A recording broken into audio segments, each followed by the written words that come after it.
You think, Monday's a harder day than Friday. It's true. Okay, well, we're almost finishing. Almost finishing the parak, Adam. Yeah. Day two. We're on no now 51A3. Okay, we're going with morning, Nathan. 51A3. Top of the page, right side. Taman echisa b'davanita b'shabbos. If you don't mind, Adam, if you want to remind me, I want to reach out to Nissan about something. Yeah, yeah. Also, the computer today was really not so great. Just wanted to tell you that, looking like it's really on its last. I'm gonna reach out to the director. And I want to talk to them about something about editing something. If you can remind me, I'll appreciate it. Yeah, I always can use reminders. We have reminders. We have tzitzit to remind us. We have a mezuzah. We have tefillin. We have a lot of things in Judaism as reminders that help us remember to do what we need to do in life. Okay. So the Gemara says like this: Taman, um, Taman v'chisa b'davanito b'Shabbat. But back to the insulation, right? We wrap the pot. Let's say all the walls of the pot. We wrapped it with something which is non-muksa, and we put we put on. Let's say we wrapped it with a non-muksa item, and we put a non-muksa item on top as well. So the whole thing is wrapped, the bottom from the sides and the top with the non-muksa item. Or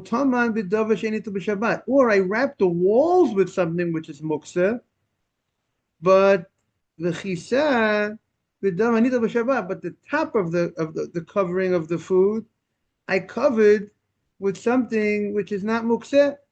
So the pot was insulated before Shabbat, but it was insulated in a way that either the whole pot was insulated with a non-muksa item, or at least the top of the pot was insulated with a non-muksa item.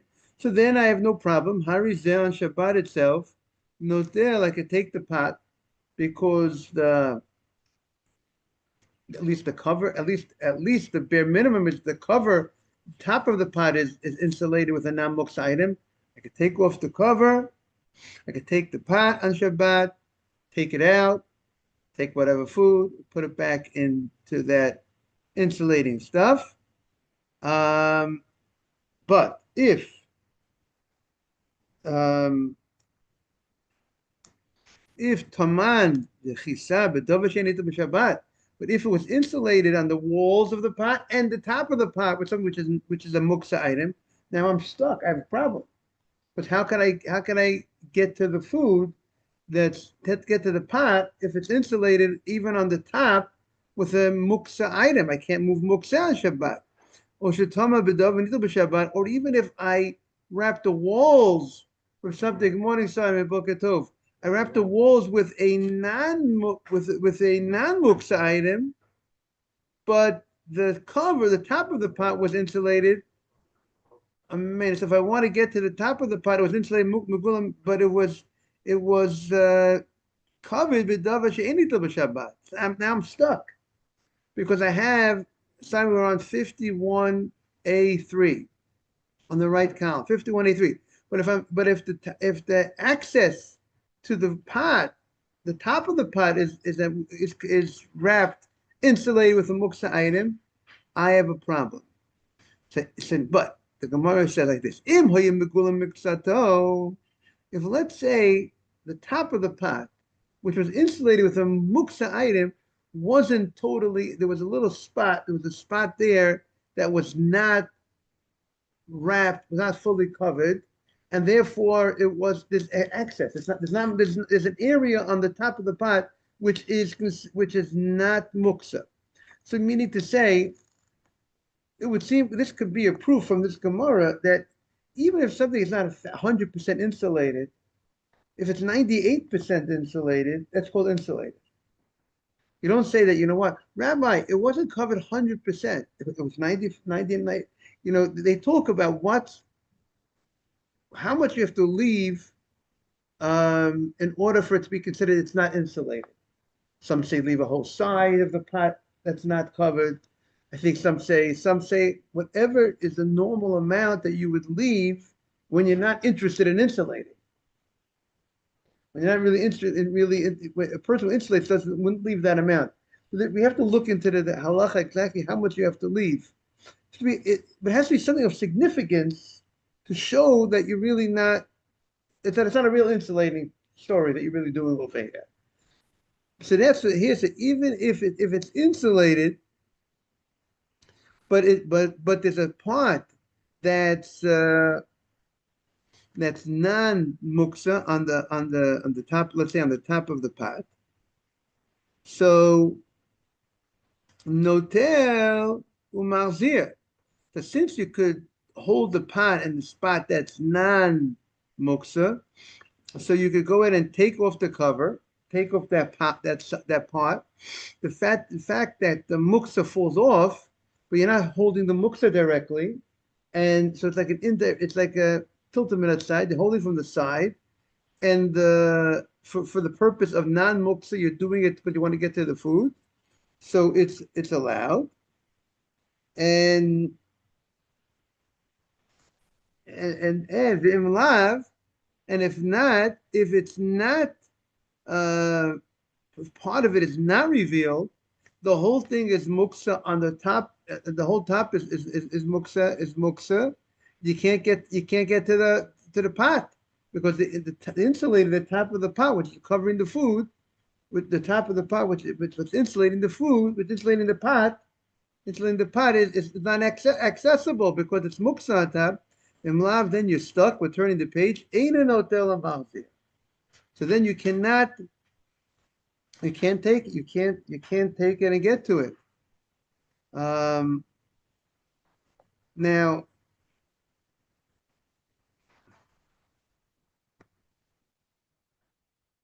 that's the now. Rabbi Huda Omer. Rabbi Huda says, "No ored shall pishtin daka." If you have small pieces of linen that let's say when you comb the linen, these pieces of linen fall off, right? They're like the shreds of the linen, these pieces of linen. When you comb the linen, you comb the flax. We're talking about pieces of flax. When you comb the flax, these pieces come off. How is that he could zevel? This has a status of zevel. This has a status of zevel. What is zevel? Zevel is manure, the animal's excrement of the animal, which has a certain gives off a certain heat, and you can't go ahead with the status of this noro shel pishtim. This flax is like zevel that we can't insulate a food before Shabbat. You can't wrap pot in an item even if you're doing it before Shabbat, if the item that you're wrapping it in adds heat. And we're saying, Simon, that this flax, this type of material adds heat. Now, Gemara continues. Menichin mecham al gabi mecham. You could go ahead and you want to put one kettle on top of another kettle to keep the food or the liquid. You have water in the kettle, and you're not interested. It's not talking about that you have cold water in the kettle, because then you'll be heating up the cold water. That you can't do. You're putting one kettle on another kettle to keep the heat of the top one. Let's say you have, and also it says kedera al gabi kedera. You could put a pot of food on top of another pot of food in order to go ahead and keep the heat in the top pot. You want to keep the heat in the top pot, you could go ahead and do that. Now, there's some, take a look. I think there's a commentary over here. Okay. So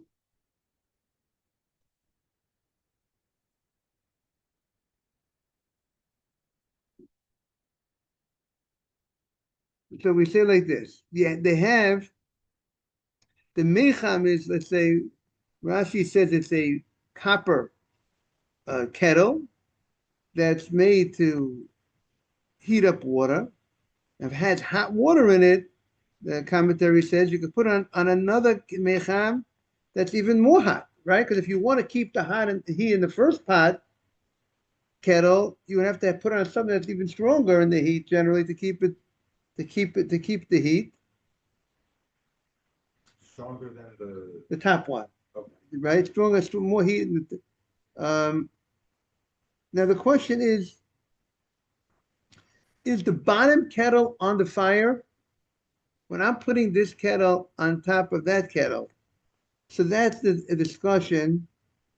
Some say that if the bottom one is on the fire, you cannot put the top one on top, and they say there's two different opinions in the Shulchan Aruch what the case is talking about.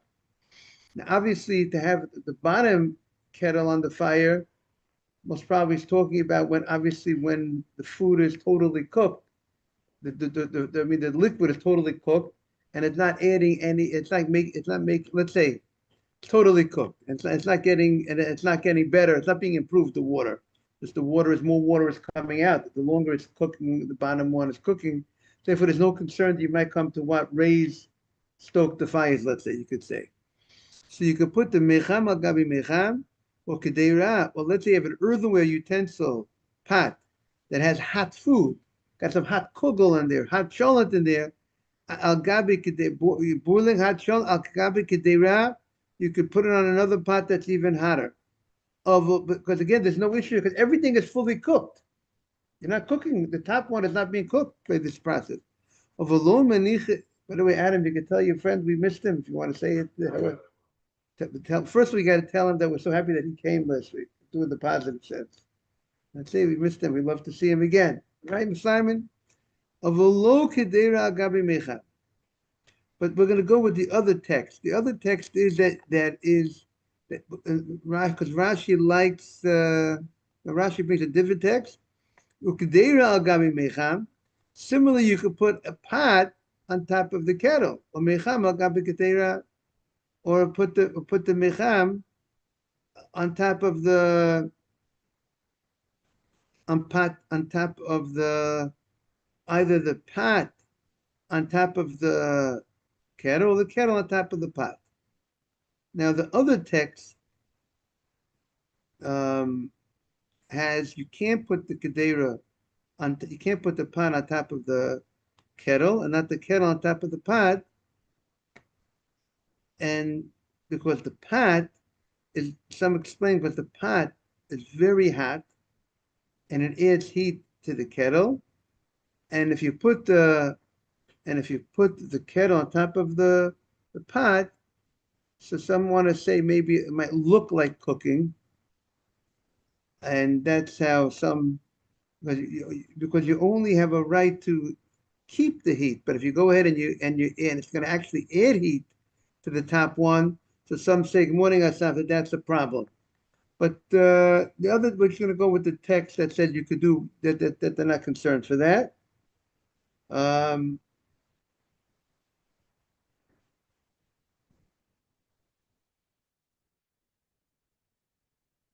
Right. That would be the logic of that, because if of that opinion, that since the pot of food, morning asaf, it gives off so much heat, and it actually adds heat into the kettle, so maybe there's a concern that it's not only going to guard the heat, actually add heat, maybe it looks like cooking. That's how the Ritva explains the concern would be. The other text is no, it's not a problem. The kettle on top of the pot on top of the kettle, and for sure, kettle on top of the kettle and the pot on top of the pot, because the pot on top of a pot and the kettle on top of the kettle is equal heat, let's say.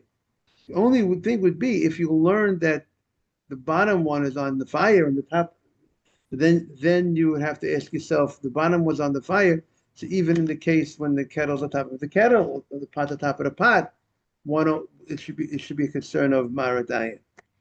Okay. V'tach et pia.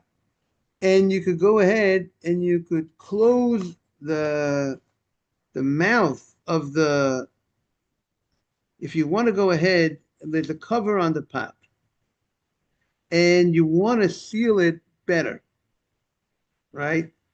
So you could go ahead and you could go ahead on the Shabbat, and by if you don't make, if you seal it better, if it makes it a little tighter, then it'll keep the heat in better, right?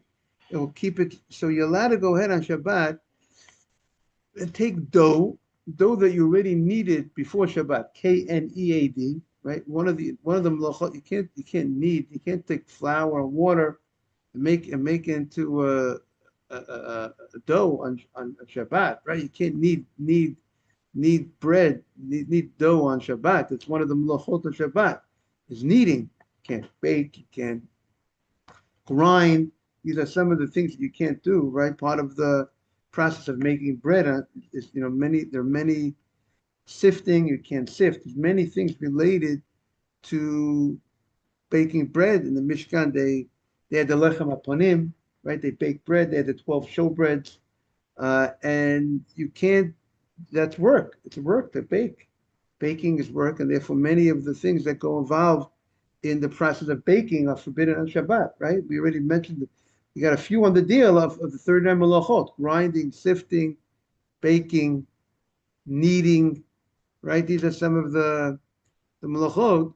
So we're talking about if you kneaded the dough before Shabbat, now you have a little piece of dough, and that will serve as you put it around the rim of the pot to keep the heat. Let's say we have this kettle, or you have this pot. It has a cover on it, but you want to go ahead and again, we're not talking about, it's not on the fire. Let's say it's not on the fire, it's off the fire, but you want to, now we said you can't on Shabbat, said you can't insulate on Shabbat. I can't go ahead and take a towel on Shabbat, take my pot off the fire, and wrap the pot with take my towel and just engulf the pot, wrap it in the towel on Shabbat on all sides, right? That's what we said I can't do. Before Shabbat, we said we could wrap the pot in a towel before Shabbat because towel doesn't add heat. But on Shabbat itself, we said we can't go ahead and wrap it in the towel.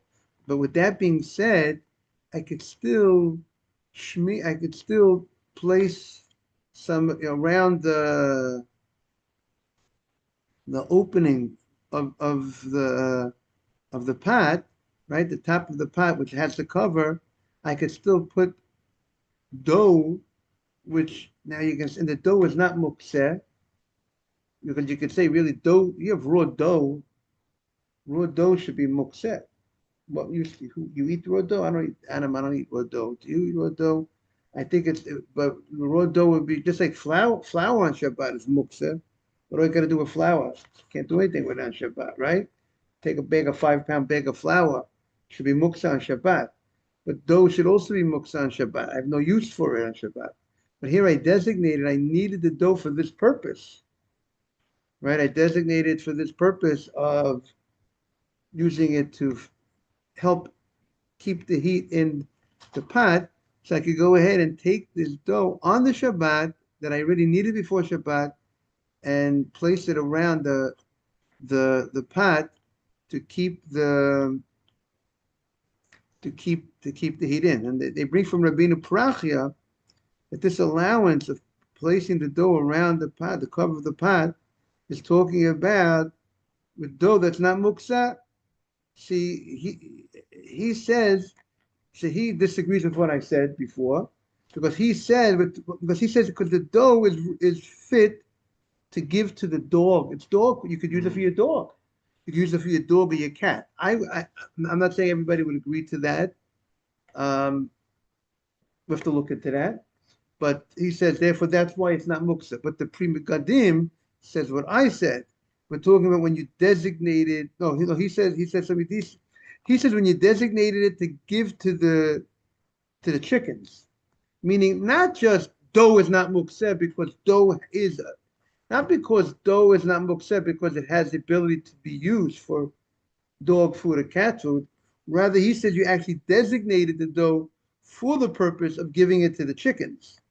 That's why it's not muksa. I suggested a different scenario. You designated the dough for this purpose of keeping the. You want to use it as a trimming around, put it around the cover of the pot to keep the heat in. Um,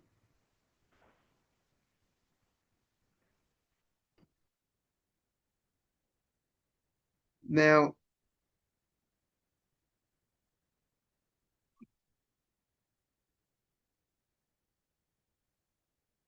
they bring down. Now the Gemara continues. V'lo v'lo b'shvil sheyechamu. This allowance of placing a kettle on top of another kettle is not talking about when the water in the top kettle is cold, um, or even according to the Shulchan Aruch, according to Mechaber, of Yosef Cairo, he holds as long as the top kettle is not boiling, you wouldn't be able to put it on the bottom kettle, even though the top kettle is still hot. Or you have food that's hot, and you have the kettle that's hot.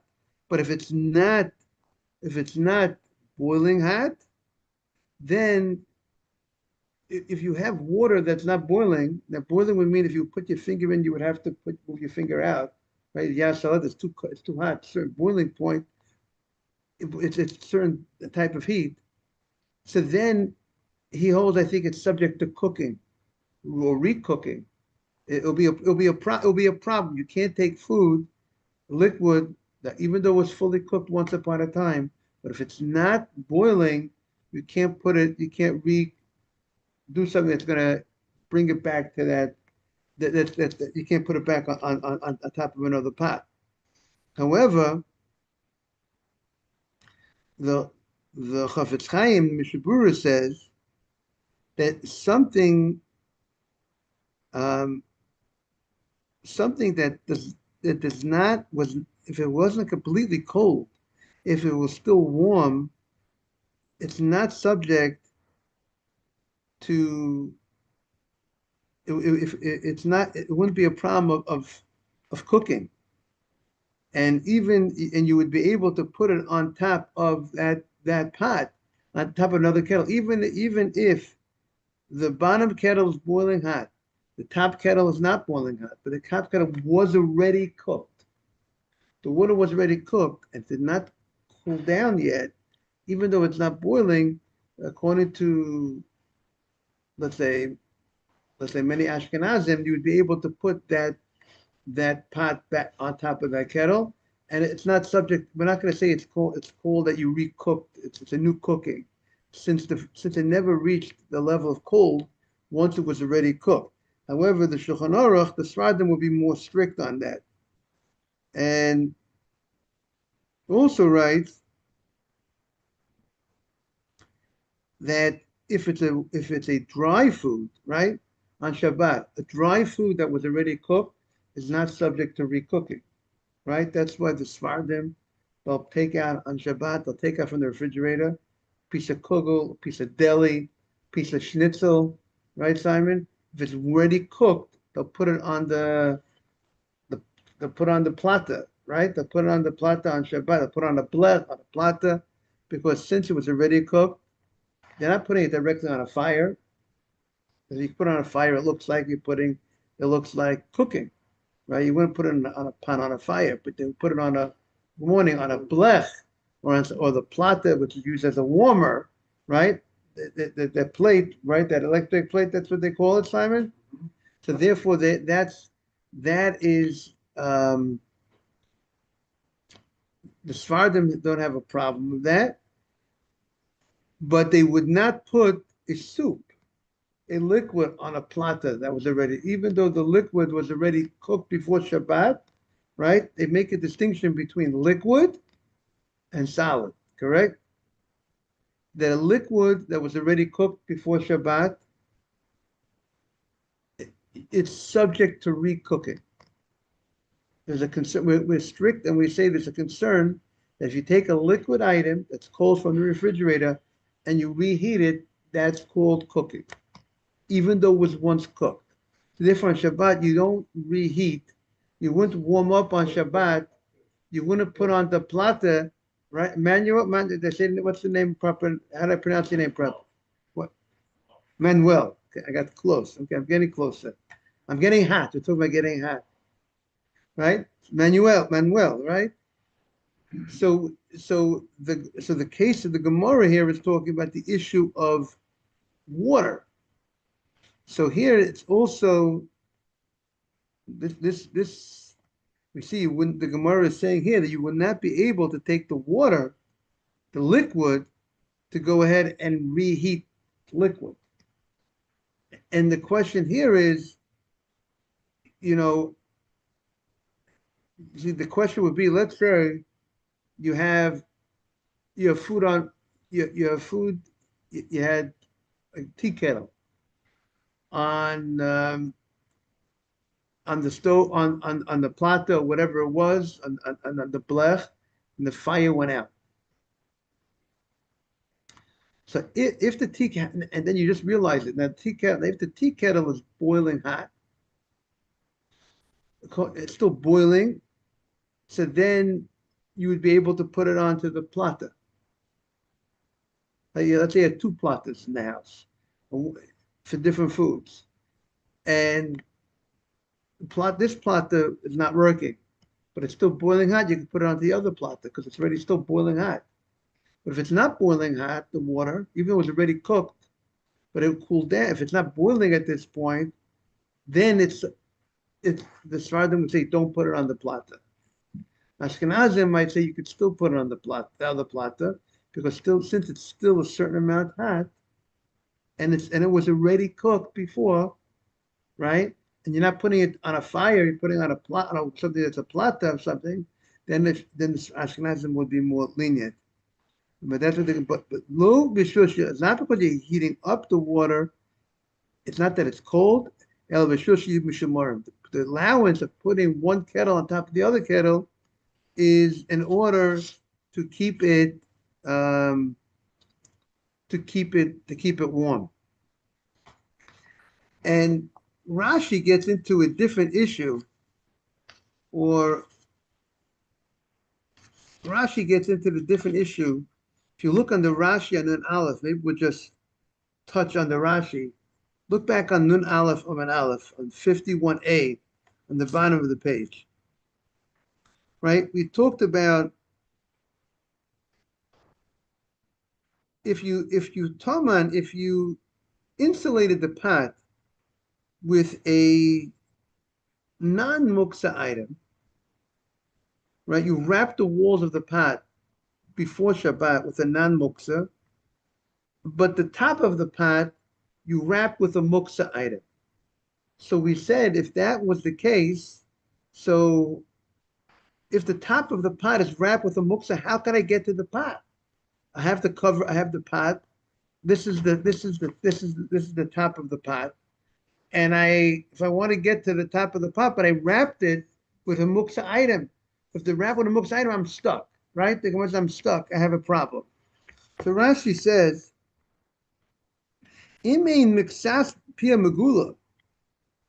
And Rashi explains, because if no part of the top of the pot is revealed, loyito, I can't get to the pot because I don't have what to hold it with to get to the pot. I don't have what to uncover because the whole top of the pot, the wrapping is a muksa wrapping. So I'm stuck. I can't get to it.